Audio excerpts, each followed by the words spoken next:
ఖమ్మం జిల్లాలో ఉన్న ప్రతి కార్యకర్త నా వారసులు. Everybody has a right. ప్రజాస్వామ్యంలో ప్రతి ఒక్కరికి హక్కు ఉంది.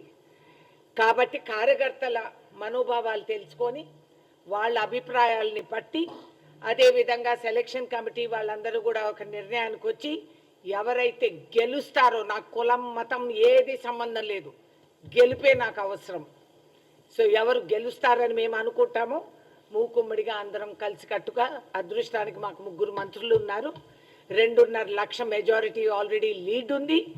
అండ్ ఖమ్మం ఎప్పుడు కూడా గత 2 ఎన్నికల్లో కూడా మీరు గమనిస్తే రాష్ట్ర వ్యాప్తంగా ఒక తీర్పు వస్తే ఖమ్మం జిల్లాలో కాంగ్రెస్ 3 రంగుల జెండా రెపరెపలు ఆడుతూనే ఉంది.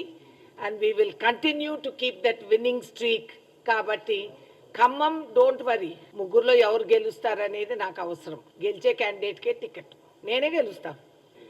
ఏమో